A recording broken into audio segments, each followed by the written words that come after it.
ఒక చిన్న పరీక్షతో మొత్తం రాజ్యసభని మౌనంగా నిలబెట్టిన మనిషి ఎవరో తెలుసా?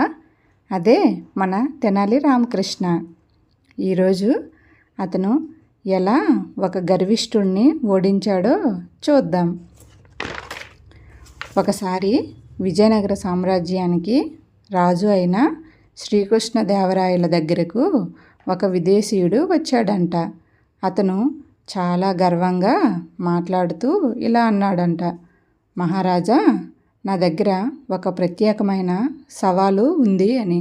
దానిని మీ రాజ్యంలో ఎవరైనా తెలివైన వారు ఉంటే సాల్వ్ చేయండి అని చెప్పి ఒక పెద్ద బాక్సు తీసి పెట్టాడంట. అందులో 3 బంగారు విగ్రహాలు ఉన్నాయి. 3 ఒకేలా కనిపిస్తున్నాయి. ఆ విదేశీయుడు ఈ 3 విగ్రహాల్లో ఒకటి ఉత్తమమైనది, ఒకటి మధ్యస్థమైనది, ఇంకొకటి చెడ్డది. వీటిలో ఉన్న తేడాను చెప్పగలిగితే మీ రాజ్యం గెలుస్తుంది, లేకపోతే నేను గెలుస్తాను అని చెప్పాడంట. అందరూ ఆశ్చర్యపోయారు. ఎవరు ఆ విగ్రహాల్లో తేడా కనిపెట్టలేకపోయారంట. అప్పుడు తెనాలి రామకృష్ణ ముందుకు వచ్చి అతను ఆ విగ్రహాలను జాగ్రత్తగా పరిశీలించాడంట. ఒక్కసారిగా ఒక చిన్న ఇనుప తీగను తీసుకొని మొదటి విగ్రహం చెవిలో పెట్టాడు. అది మరో చెవిలో నుండి బయటకు వచ్చింది. రెండో విగ్రహం చెవిలో పెట్టాడు.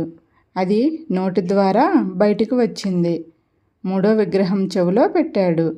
అది లోపలే ఉండిపోయింది. తెనాలి రామకృష్ణ నవ్వుతూ, మహారాజా, మొదటి విగ్రహం విన్నది వెంటనే బయటకు చెప్పే మనిషి, అంటే చెడ్డది. రెండోది విన్నది మాట్లాడే మనిషి, మధ్యస్థం. మూడోది విన్నది గుండెల్లో పెట్టుకునే మనిషి, అంటే ఉత్తముడు అని చెప్పాడు. రాజు చాలా సంతోషించాడు. ఆ విదేశీయుడు ఆశ్చర్యపోయి తన ఓటమిని అంగీకరించాడు.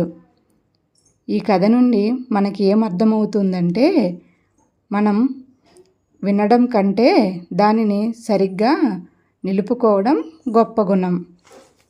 మీకు ఈ స్టోరీ నచ్చితే లైక్ చేయండి. అలాగే ఇలాంటి మరిన్ని స్టోరీస్ కోసం మన ఛానల్ని సబ్స్క్రైబ్ చేయండి.